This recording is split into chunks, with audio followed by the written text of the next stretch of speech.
Hello, I'm Jim Cuno, president of the J. Paul Getty Trust. Welcome to Art and Ideas, a podcast in which I speak to artists, conservators, authors, and scholars about their work.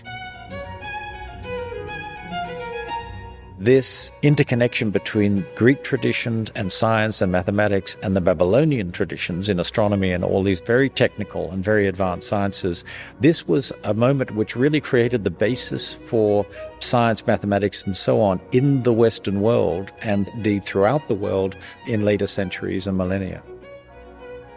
In this episode, I speak with Getty Museum Director Tim Potts and curators Jeffrey Spear and Sarah Cole about their exhibition, Persia, Ancient Iran and the Classical World.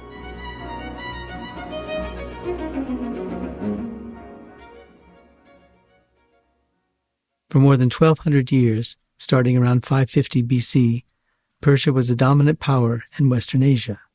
3 successive dynasties, the Achaemenid, the Parthian, and the Sasanian, controlled a vast empire of unprecedented size.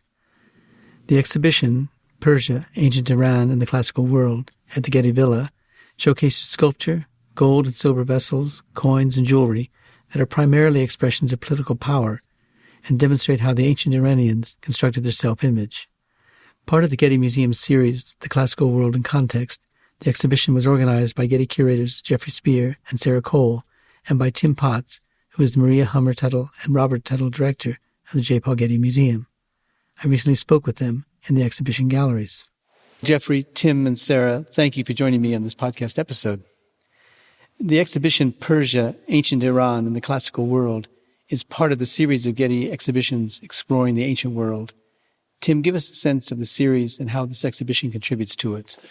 The series was developed really to complement what we have in our own permanent collection and our own holdings, which is Greek and Roman art. But that's a narrow slice, of course, of what there was in antiquity. There were all these other major cultures around it, the Egyptians, the Persians, the Scythians, the Thracians, and many others. And you really cannot understand the cultural connections between these cultures or even how these cultures evolved themselves without understanding the connections through trade, through sometimes military and political events, through exchanges of religion and languages and other things. So this exhibition on Persia is one in a series where we look at the relations between Greece and Rome on the one hand and another culture. The first one was Egypt, which we did a few years ago. Now we're looking at the relations between Greeks, Romans, and Persians, and there'll be others into the future on Thrace, on the Levant, and other areas of the ancient world across Eurasia that interacted with the ancient world of Greece and Rome. Great. Well, Tim, give us a sense of Persia during the reigns of the Achaemenids from about 522 to 330 BC. Well, this is the period of the Achaemenid Empire founded by Cyrus the Great around the middle of the 6th century, so around 550 BC, when he conquers the Medes, who had been till that point the most major power in Iran. Cyrus created by conquering them and then moving into Anatolia, modern Turkey, and conquering regions there, then taking Babylon, and from then much further east across Iran, all the way to Central Asia, and under his successors also Egypt. So it was Cyrus from the middle of the 6th century, but then also his successors a few generations later, Darius, Xerxes, and others, who conquered and created the largest empire the world had known, or the world of Eurasia had known until that point. How do we know this history? Part of the answer is the Babylonian Chronicle. That gives us information on some of the key events like Cyrus's conquest of the Medes and his conquest of Babylon and so on. But the other very important part of the answer is that from the Greek authors, particularly Herodotus. So a lot of our knowledge about the history of the empire actually comes from Greek sources, which is both a great bonus, but also presents lots of problems because the Greeks were seeing the Persians as their enemies because the Persians had tried to invade and take over Greece and make it part of the empire. Famously, they failed against all the odds, and the Greeks remained as they saw it free. And in fact, in Achaemenid terms, in terms of their royal, as it were, narrative, once the empire was created, between 550 BC, when they conquered the Medes, and then the wars against the Greeks in the early 5th century BC, By 550, there really wasn't any historical narratives that they record. For them, history had in a way stopped because they'd created this vast empire. They were now just ruling it, running it, administering it. But they don't record historical events from the Persian perspective nearly as much as we'd like them to have. Now, Sarah, what about these glazed brick panels and the rock carvings under Darius? Well, during the reign of the Achaemenid king Darius I, starting in 522 BC, he really created a cohesive, consistent Achaemenid iconography of empire that would continue to be used throughout the dynasty and that would impact later Persian dynasties as well.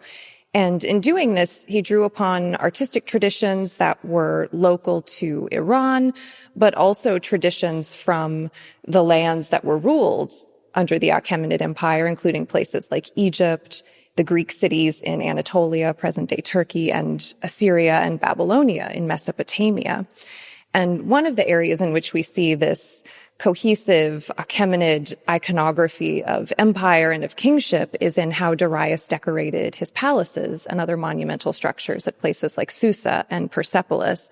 So the glazed brick panels were used to decorate the palace of Darius at Susa, one of the capitals in southwestern Iran. And the use of these colorful glazed brick compositions to create figural scenes was a Babylonian tradition. And we know from a foundation inscription found at Susa that Darius brought Babylonian artisans to Susa to execute these panels. So he was very much drawing on that tradition, but using a distinctively Achaemenid iconography. What about this Persian guard from the Achaemenid period, carved in limestone? It would have been painted, I assume.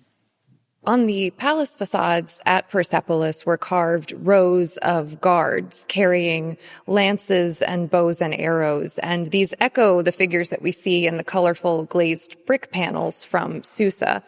And they're symbolically protecting the king and protecting the empire. And as with the other carved relief scenes at Persepolis, they probably were originally pigmented and were full-size standing figures, though this fragment shows just the upper torso and head of the figure. How would their impact be felt by the people who are coming into the palace? Well, they were used to decorate the facades of important buildings like palaces and audience halls at Susa and Persepolis. So they were highly visible. At Persepolis, for instance, the carved relief scenes decorated staircase facades. And so as you would approach these buildings, you would be confronted with these monumental carvings representing the king's power and the vast reach of the empire. Now, how was it possible to carve these extraordinary stone monuments? Because the relief is so shallow, but it's so exact. They're highly detailed and made of locally sourced stone. So the actual buildings at Persepolis themselves were primarily made up of mud brick, which was used throughout ancient Iraq and Iran as the primary construction material. And then local stone slabs would be brought in and affixed to these facades and then carved by artisans using standard carving tools like chisels to execute these very highly detailed relief scenes. This large fragmentary relief panel depicts a motif that we see repeated on several facades at Persepolis of a lion attacking a bull. And so the lion grabs the hindquarters of the bull and sinks his teeth into the animal, and the bull is turning his head back over to look at the lion. The significance of this motif is somewhat ambiguous and debated, but it might represent the power of the king and of the empire to marshal wild forces of nature. Lions appear very frequently in earlier Mesopotamian art, but also in the Iranian tradition as symbolic of kingship. The animals on this relief carving are rendered in very intricate and delicate detail. We can see, for instance, the individual strands of fur on the mane of the lion and the expression on his face as he's biting into the hindquarters of the bull. And the animals are highly decorated in a style that kind of references back to very intricate depictions of animals in Assyrian palace reliefs. And it's interesting, perhaps, to point out that amongst the craftsmen that Darius records having worked on the palace, creating the palaces at Persepolis, Susa, and so on, were Greeks from the western coast of Turkey and others from the kingdom of Lydia, which controlled many of those Greek areas. So this was a tradition which also reflects that even at this moment of creation, influence of certain Greek styles and motifs which appear in Achaemenid art at Persepolis, Getty, and elsewhere. Well, Jeffrey, what about this golden sword with its delicate precision and punch marks? The other thing produced in the Achaemenid Empire were luxury objects of gold and silver and engraved gemstones that were given as gifts by the king as signs of status, in part a recognition of the individual's relationship with the king. And we know from Herodotus that the sword, which he calls an akinakis, it's a short sword made of gold, was one of the ultimate gifts from the king. And this is what we're showing here. It's a very beautifully worked sword with Achaemenid motifs of animals and birds and mythical creatures in relief on one side, and the other side punched in 3 languages, in Persian, Babylonian, and Elamite, is the name of Xerxes, the king. So this actually bears the king's name and would have been given as a extremely prestigious gift. And we see these represented, in fact, on the Persepolis reliefs. A lot of the soldiers and bodyguards are wearing swords just like this. What about these silver bowls and rhytons? Similarly, the bowls and rhytons were royal gifts, and we see them being carried on the Persepolis reliefs, especially this amphora with handles in the form of lion griffins. We have a big fiale, a large drinking bowl, which has the name of Artaxerxes on it. So again, it's clearly a royal gift. And rhytons, they're drinking horns that terminate in various creatures. This one is a lion griffin with these big horns. And these would be for the royal drinking parties. You'd be given this, and it would be full of wine, and you'd have to drink the whole thing out of the spout at the front. What about this silver handle that's here, that's so exquisitely carved and punched? Yes, these handles in the form of animals are seen on the Persepolis reliefs, and we have an intact amphora in our own collection, which you can see in the room. But this handle is one of a pair. This comes from the museum in Berlin. There's another in the Louvre in Paris, of a very large amphora, which doesn't survive, just the handles survive, of a winged ibex, a goat, which is very popular in Achaemenid iconography. The quality is really superb, the modeling and gilding on the silver. And what's also interesting about this one is it's not quite in the style of the Persepolis, the royal capital. There seems to be some Greek influence here. He's standing on the head of a Greek satyr. So we think this is from a different workshop, probably one in one of the Greek cities on the Black Sea in modern-day Turkey. Well, even on Greek vases, you can identify a Persian subject. For example, the soft cap and pajama costume. As the Greeks, having fought off the Persians, recognized the Persian costume, the typical attire of a Persian warrior, which is trousers, because they rode horses, and this soft peak cap. And this is the costume that appears for hundreds of years in Greek and Roman art. It's sort of a sign of the Persians. And on the Greek vases of the early 5th century, following the wars between 490 and 479 BC, they often show battle between a Greek soldier and a Persian soldier. And they do tend to show a lot of respect for them. They're always beating the Persians, but they do. I think a lot of these artists actually were in the battle, so they know what it was like to be in war. We also have some vases which are a little more exotic. We show Persians riding a camel with his entourage of dancers and musicians, and even sort of genre scenes of a Persian sitting with presumably his wife. This seems to have been sent perhaps even to a Persian client, because it was found on the island of Cyprus, which was under Persian control at this time. Now, what role did Alexander the Great play in the story? As the sort of representative or self-appointed representative of the Greeks, he launches a campaign to bring the Achaemenid Empire down in retribution for the destruction of Athens and other cities that the Persians, during their invasions of Greece, had perpetrated on the Greeks. Alexander himself is a Macedonian, so not actually a Greek, but speaking a presumably related language, and certainly culturally he was a Greek in the years between 332 BC and his death in 323 BC. He swept eastward, first into Anatolia, then down the Levant into Egypt, and then further east through Mesopotamia and right through Persia and as far as the borders of India, modern Pakistan and Uzbekistan today, conquered this huge territory, as big and perhaps even for a short period of time, marginally greater than the empire that the Achaemenids had had. He defeated in a series of battles, both in Turkey and then in northern Mesopotamia, the last of the Achaemenid kings, Darius III.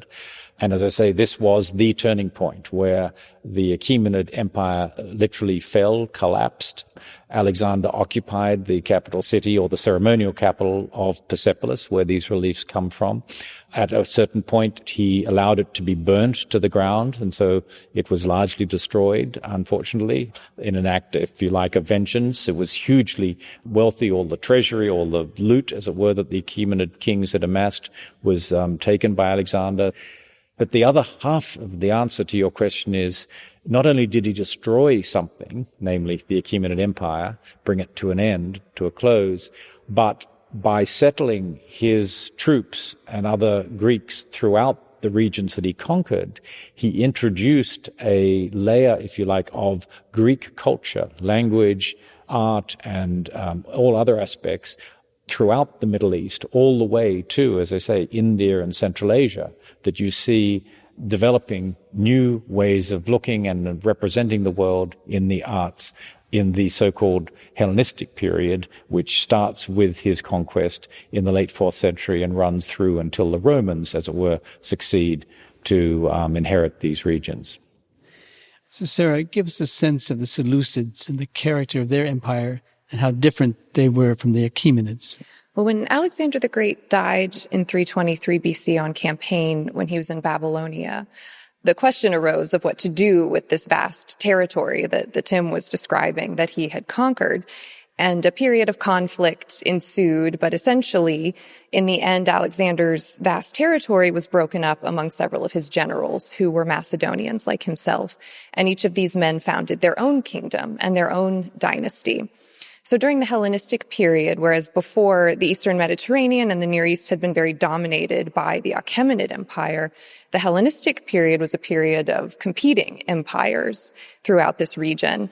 And the general who took control of much of what had been core Achaemenid territory in Iran, Iraq, and Syria was a man named Seleucus, or Seleucus, who founded the Seleucid dynasty and the Seleucid Empire. He was a Macedonian.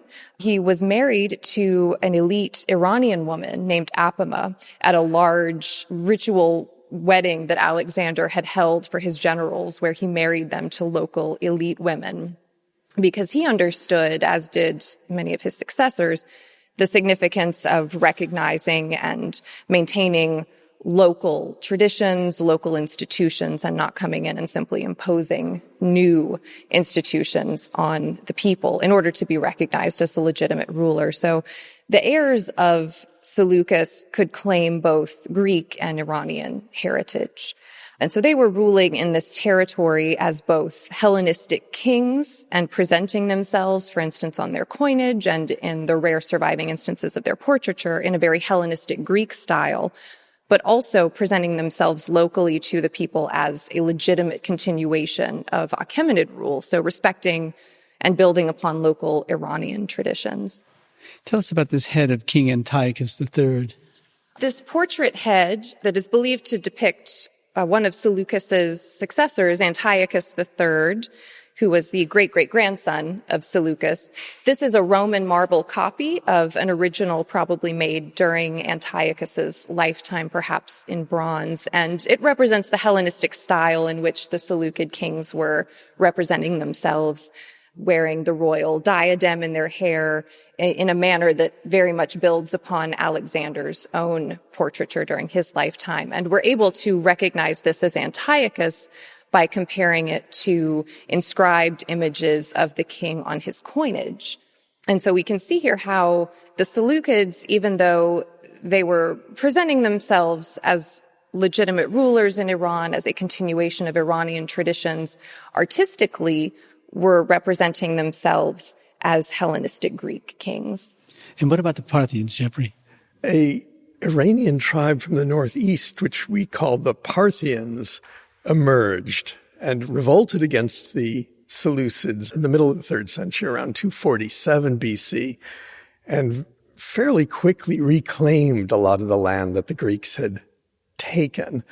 Eventually, they took much of the Achaemenid Empire into Mesopotamia, as far west as Mesopotamia. They captured Babylon. And it really was an empire that lasted a very long time. It was almost 500 years, the Parthians. It was a more decentralized empire. They seemed to allow a degree of local rule to individual kings in different regions. And we show that here. That Babylon was ruled by the Parthians, but there were regions in other parts of Mesopotamia ruled by individual kings. And Parthia became the big adversary of the Romans. So they were the two superpowers eventually until the beginning of the 3rd century AD. You can see this here quite easily when you see the image of Alexander the Great and compare it to the Parthian image of a man. Describe that for us. Parthian art is hard to define. It's a very regional thing, but we certainly see already a sort of rejection of Greek style, where the Greek portraits are very, what we'd call very realistic, very emotional. They have a lot of movement. The Parthians and the Persians afterwards tended to be very frontal. So on this other head, we have a very frontally facing man with a big mustache and a highly stylized beard and hair. And Sarah, what about this reclining goddess? During the Parthian period, a series of figurines like this one were created in Babylonia, in Mesopotamia, in present-day Iraq, carved from alabaster and depicting nude goddesses. And we believe that this might represent Nanaya, who was the daughter of the Babylonian moon god Sin.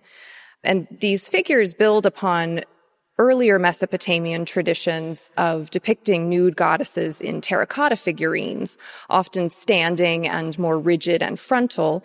But here we see it interpreted in a way that builds upon that Mesopotamian tradition, but also perhaps incorporates some Greek stylistic influences in a bit more naturalism and movement and fluidity in the body. And she's carved from alabaster and has remarkable miniature gold jewelry.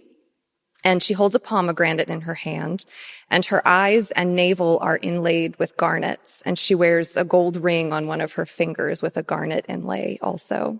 So this represents, as Jeffrey was discussing, the regionalism in Parthian art, where we're seeing very strong local traditions continuing, but taking on new forms as some Hellenistic influences come into play.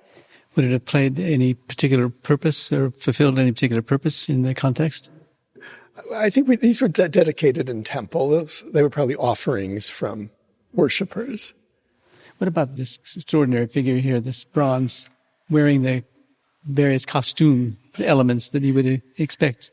Now, this is a remarkable bronze. It's actually one of two that were discovered together in Egypt of a young boy wearing that Persian costume we've already talked about, trousers and soft shoes and a tunic. He's also wearing this tall, peaked cap, which is the crown of the Armenian kings.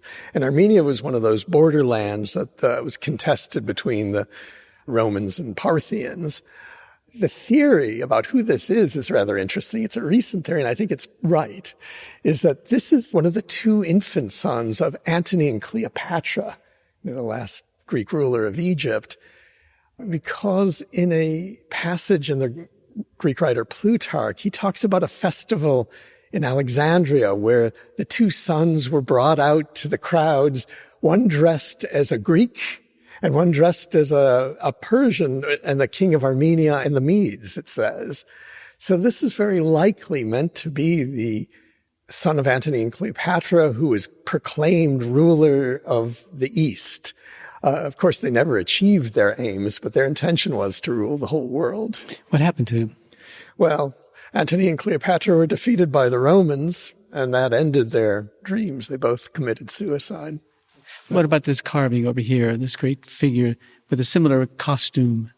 Yes, we do try to show the development of the new religions that emerge in the beginning of the Roman Empire. And one of these is Mithraism, the worship of the Iranian solar god Mithras.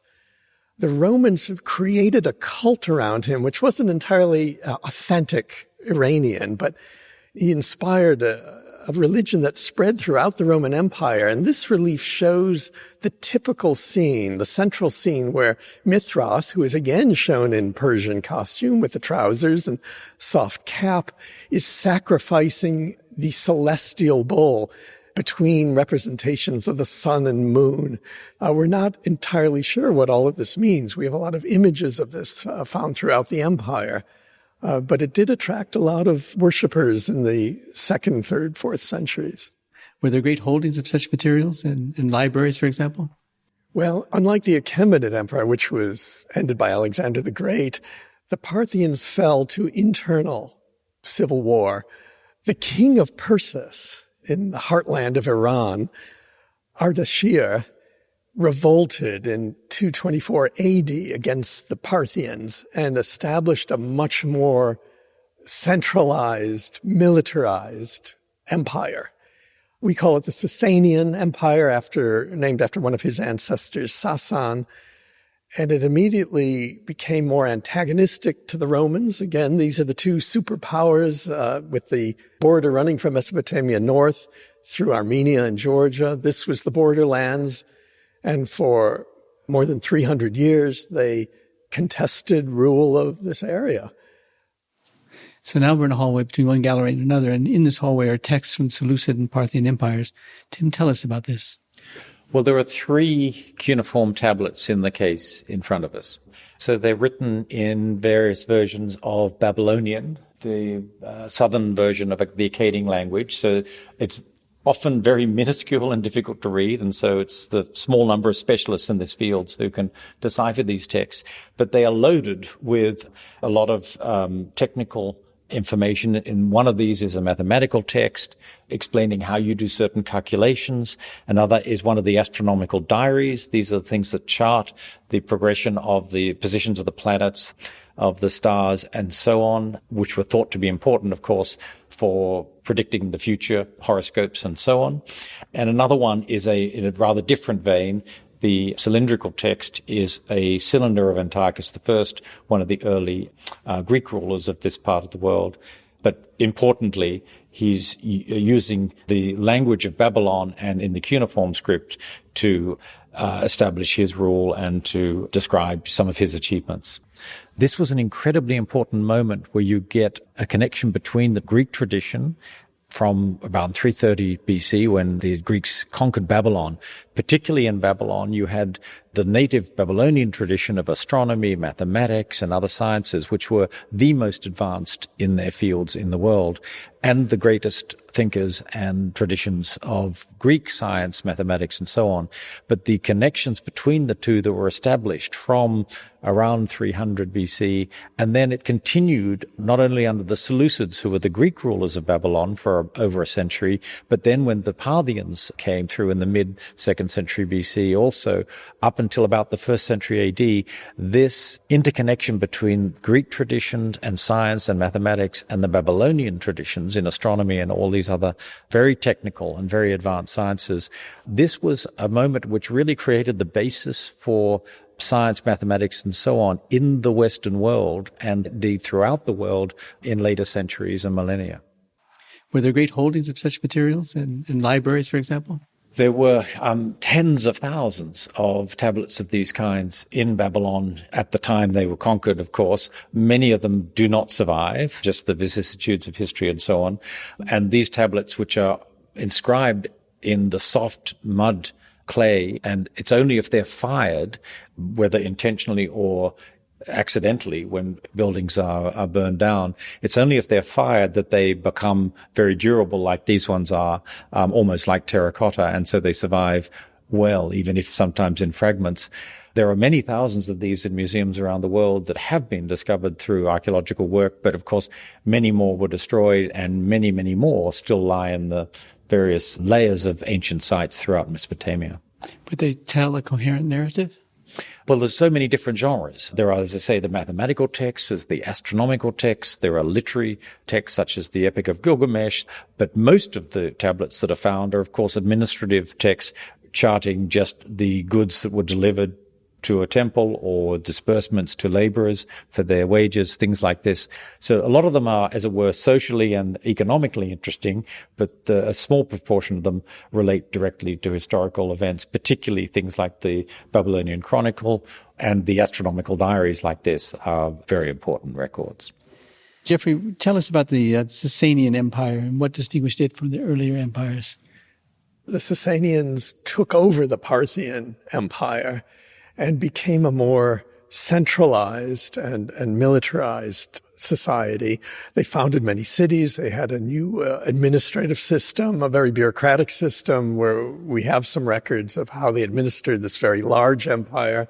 As with the Parthians, it was a very large empire reaching from the Mesopotamia, was the border with the Romans, to the east into India almost, the borders of India. They tried to portray themselves as a very powerful empire and glorified the king. As we saw earlier with the Achaemenids and the Parthians, they would give precious objects as symbols of status. These would include swords and robes and horse trappings, but especially silver plates, which show the king hunting was the usual scene. Let's go over here. We show a number of silver plates which glorify the king as the royal hunter. The animals were symbols of his authority, of his royal status. We have him on these plates hunting wild rams, lions, and even ostriches on this plate, which were wild in Mesopotamia at this time. We also have silver vessels that were used at the drinking parties, which were, again, ritualized to glorify the king. Only the people who were closest to the king and had great status were allowed to go to these parties. Something worth mentioning about the Sasanian period is, along with the more centralized authority that Jeffrey was describing, comes a more centralized image of kingship and empire, whereas what we saw in the Achaemenid period was the establishment of a very consistent, cohesive iconography and style of empire. And then in the Parthian period, we saw a more diverse regionalization in the artwork where local traditions are coming into contact with Greek influences in different ways. In the Sasanian period, we see the kings again creating this more centralized, consistent iconography and style that expresses kingship. What about this extraordinary silver plate depicting David and Goliath? It is an extraordinary plate. It's a very large silver plate, one of 9 found on the island of Cyprus in the late 19th century, depicting scenes from the life of David, King David. It was made in Constantinople in the 620s AD. We know that from stamps on the back, like hallmarks, during the reign of Emperor Heraclius.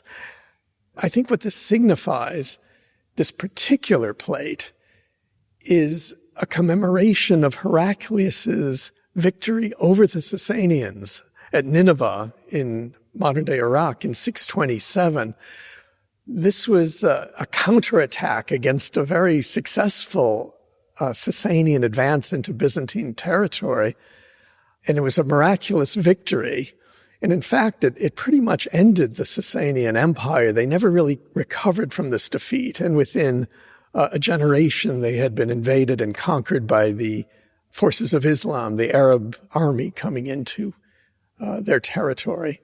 The reason David and Goliath are on this plate, perhaps, is that Emperor Heraclius was regarded as the underdog, and his court poets praised him as the new David. So this is probably why this design was chosen and then presented. These were official gifts, as the Sasanians gave gifts. The Byzantine emperors also gave gifts, clearly to someone very important. These 9 plates, and along with gold medallions, were found on Cyprus. It was probably an important military commander, I would guess. Let's tell the great narrative with different parts of the narrative in different bands along the surface of the plate. Yes, and it's quite like an early manuscript illustration, too. They would tell these narrative scenes in bands. At the top, David is calling to Goliath to challenge him to individual combat, and the big central scene is the actual battle with David and his sling getting ready to throw it. And at the bottom, Goliath has already been killed and is being beheaded by David. And what brought the end of empire to Persia? Coming of Islam. It's the coming of Islam, yes. Internally, there were weaknesses, errors in strategy against their opponents, the Byzantines, and then they couldn't resist the power of the Arab forces coming from the south. And the Sasanians fell in the mid-7th century. Byzantium actually survives longer until 1452. So in that sense, the Byzantines had the last word. But the fall of the Sasanians was the end of some 1,200 years in which the conflict between the powers of Greece initially, then Alexander the Great with his invasion, and then with the Romans, and then in the latter phases, the Byzantine Roman Empire, 1,200 years where the conflict with Persia was the defining relationship of more than a millennium.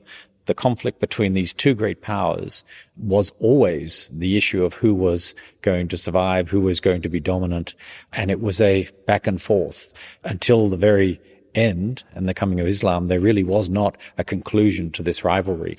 And I can't think of any other relationship, if you like, that starts well into antiquity to 6th century BC, and we can trace it right for 1,200 years up to the 7th century, when one rivalry dominates the history and the cultural exchanges and the economies of the ancient world, of the Mediterranean, Middle East, and regions around them.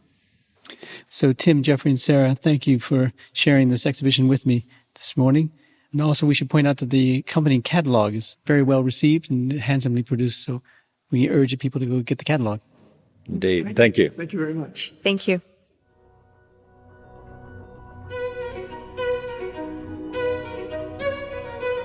The exhibition, Persia, Ancient Iran and the Classical World, is on view at the Getty Villa through August 8, 2022.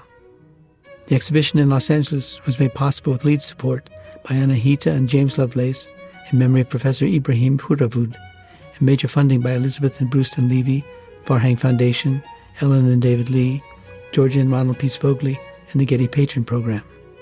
The Farhang Foundation is the exhibition's cultural partner, and the Purdivut Center for the Study of the Iranian World at UCLA is the exhibition's academic partner. The exhibition catalog is generously supported by Jeffrey P. Cunard. This episode was produced by Zoe Goldman, with audio production by Gideon Brower and mixing by Mike Dodge Weitzkopf. Our theme music comes from the Dharma at Big Sur, composed by John Adams for the opening of the Walt Disney Concert Hall in Los Angeles in 2003, and is licensed with permission from Hendon Music. Look for new episodes of Art and Ideas every other Wednesday. Subscribe on Apple Podcasts, Spotify, and other podcast platforms. For photos, transcripts, and other resources, visit getty.edu/podcasts. And if you have a question or an idea for an upcoming episode, write to us at podcasts@getty.edu. Thanks for listening.